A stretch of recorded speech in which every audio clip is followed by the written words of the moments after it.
Hey, I'm Sam, I like music, and today I'm going to be reviewing the Shins' new album, Heartworms.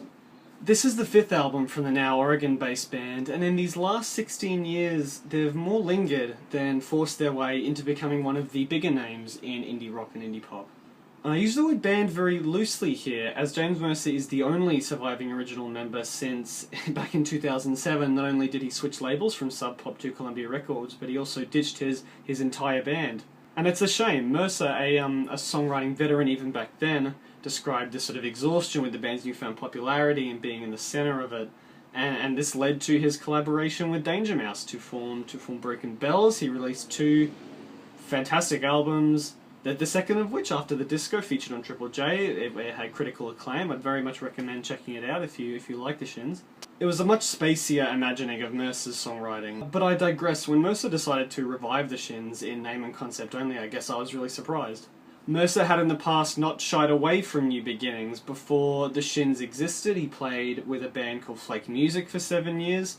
And Broken Bells, obviously, was a big side project for him. So we got this re-debut of the Shins back in 2012 with Port of Morrow, which was what I thought a much more mature and evolved sound. I remember Anthony Fantano during a review back then saying it was very similar to their older stuff, but I have to disagree. To me, it marked this leaving behind of Mercer's energy and created this strange dichotomy where it's a much bigger sound production-wise, but lyrically it's very, very staid and very solemn. And now after a 5-year break, we get Heartworms. Something special about this album is that it was written and produced solely by James Mercer, which he hadn't done before, and I think because of this, it's on Heartworms that we see this return to the sub-pop era sound. It's got much more depth, instrumentally obviously, but it maintains this anxiety in the lyrics. Mercer ends up seemingly juggling these sort of warm, vivid memories of his childhood with the terse reality of what is now his midlife. The opener and one of the singles, Name For You, sets this pace well. It has a very light energy, but ultimately it's about being trapped in mediocrity and not being happy with your circumstances and not knowing whether you want to change it enough to want to change it.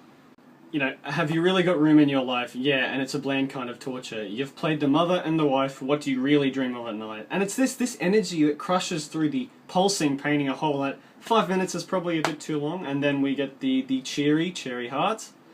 But none of these songs, you know, grab me until we get to track 4, Fantasy Island.